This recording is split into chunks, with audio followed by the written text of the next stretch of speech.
What's up, my Aries peeps? I am back with another collective message for you guys, and we are going to get straight into it because Aries, y'all been putting in that work. I myself am a Aries sun sign. I also have like 2 or 3 other Aries placements in my chart. So I absolutely resonate with this message, and I'm just so proud to be a part of the Aries nation because we have really been healing generational wounds through the work that we've been doing to integrate our masculine and feminine energy. And if you know, like I know, that work to integrate those energies, it's not easy. Like, that's identifying your toxic masculine traits and where they came from and how they show up in your life, identifying their toxic feminine traits and doing the healing work to um to get in a more of a healthy state and transmute those painful traumatic experiences that cause you to have those type of toxic energies into passion and purpose. Like, that's that shadow work, you know what I'm saying? It's also light work, because it's integration, it's both parts, it's duality, it's this side and that side. And so congratulations to you all, congratulations to us. And for those of you who have not been doing that work, that's definitely the work that you should be doing. And it's possibly, very possibly, a more spiritual explanation as to why you are going through such testing trials in your life, because things come up so that we can dig deeper and do this work to integrate our masculine and feminine energy. So you're needing to prioritize balance, because if you've been doing this, whether you've been doing this integration work or not, you're gonna need to get some rest. You're gonna need to center yourself. You're gonna need to prioritize meditation, solitude, naps, take a vacation. Like, we can't be putting in this work and showing up for other people and showing up for our emotional healing work and physical work, financial work, romance, and all that, but not really showing up for ourselves. And I know it's a lot, it's a lot to try to cover all the bases, but we have to understand that to whom much is given, much is required. And heavy is the head that wears the crown. For so many of us, we are those individuals in our family who signed up for sacred contracts that involve breaking generational curses. We are breaking generational patterns and traumas and things of that nature that are in are deeply coded in our DNA from as far back as 7 generations ago.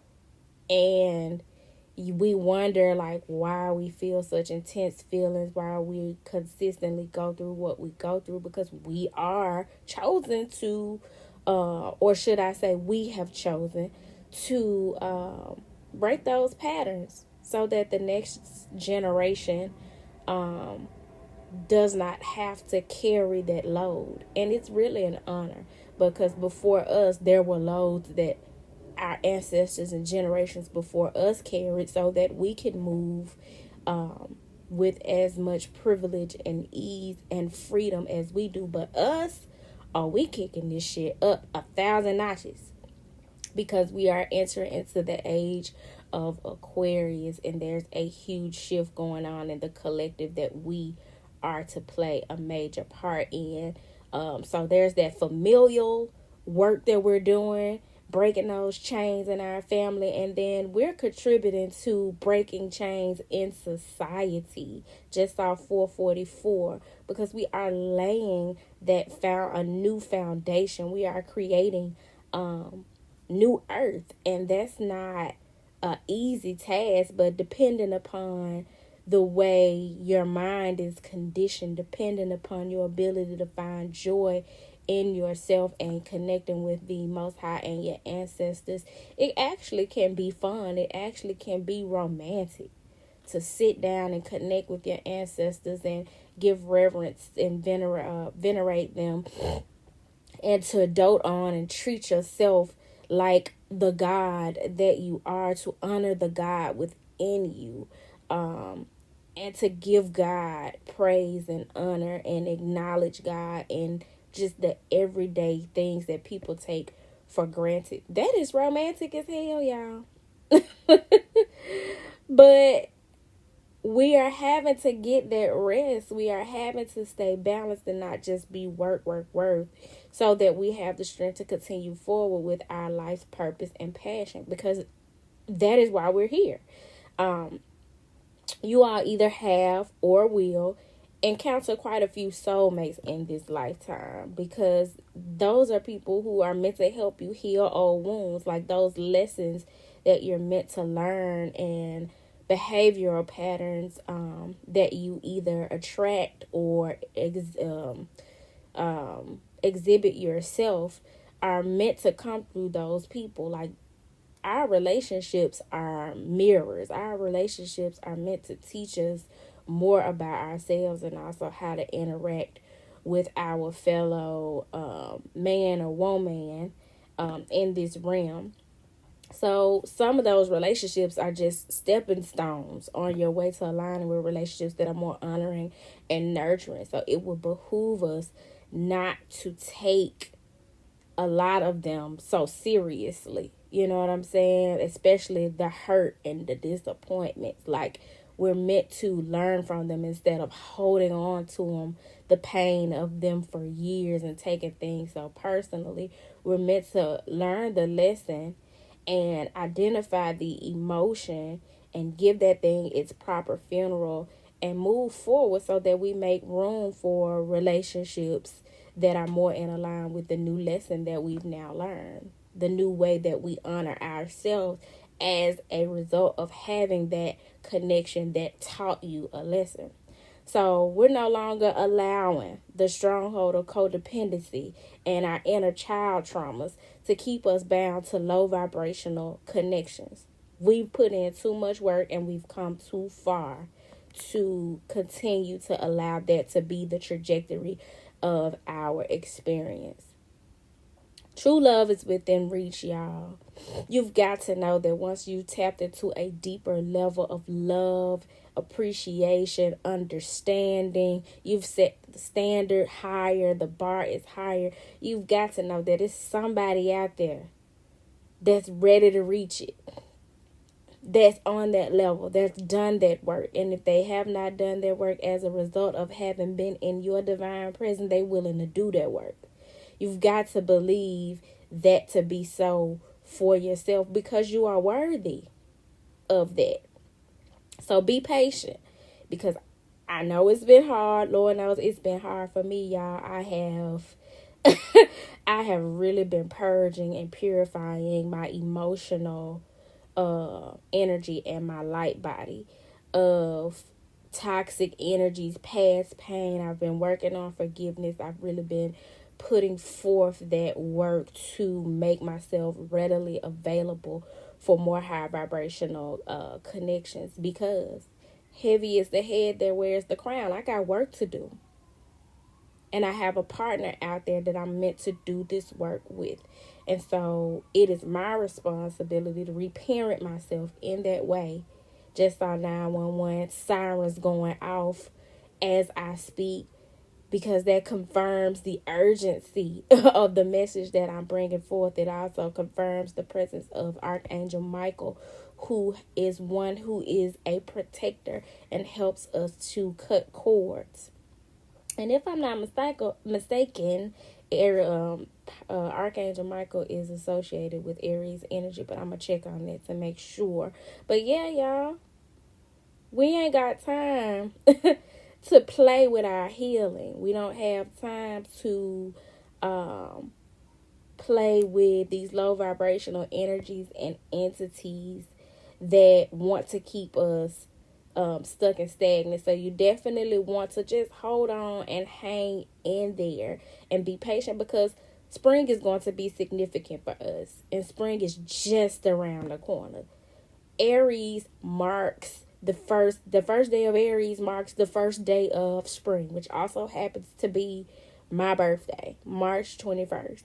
So we are definitely needing to look toward that time with optimism and positive energy and vibes, and knowing that just as the flowers bloom and the sun shines more, things are going to be blooming in our lives. The light in our lives is going to be shining brighter. And we're going to need to, in the meantime, continue to clear our energy field of those karmic ties, both romantic and platonic, familial as well, and just celebrate. Like, we got to shift our mind from being the victim to actually being the victor, and celebrating how far we've come. Because at the end of the day, y'all, that self-love hits so different when you know you don't put in the work. When you know you put the muscle behind it. When you know you're committing to continuing to do your self-love work, and also leveling up. Finding new ways to show your self-love and appreciation, and step out in this world as one who truly loves themselves, and therefore commands a certain level of honor and respect from those you connect with. Like, that's something to celebrate. So I know we've been working hard. We've been in the trenches. But y'all, smile. Be intentional about smiling. Find reasons to smile. Take some time out to think about what makes you smile. Breathe. Be intentional about your breath. Tap into doing some breath work. Take some time to think about the quality of air that you are breathing in, and take your time. This is not a race. It's a marathon, and the marathon continues. So one thing that I want to suggest for you guys as we move forward on the marathon is to create a ritual that will allow you to just slow down and enjoy the simple things in life. Create a tea or a coffee ritual that allows you to just slow down and pay attention to what's going on within you and around you. What are you doing at that moment?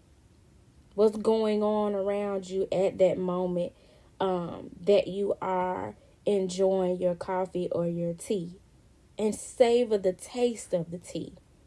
Savor the smell of the tea. We have to tap into our senses and enjoy a more tantric way of living, where we're tapping into all five senses, how things feel, smell, taste, all of the senses, what they look like, the color. Make the things around you beautiful.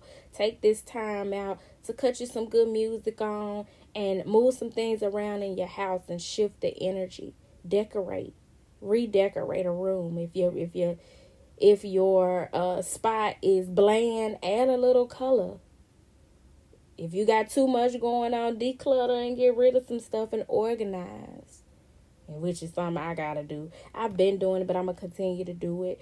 And kick it up a notch. But yeah, y'all, I pray that this message found you well. If it did not find you well, I hope that it leaves you well. Make sure to check out the various products and services that I provide on my website. Don't forget to like, comment, subscribe, share should you feel that the message may resonate with someone you love or someone you like. And even if you don't like them, they may just need a good word, and this may be the thing that helps to uplift them today. But whatever the case, y'all, I have enjoyed bringing forth this message for the Aries Collective. Peace.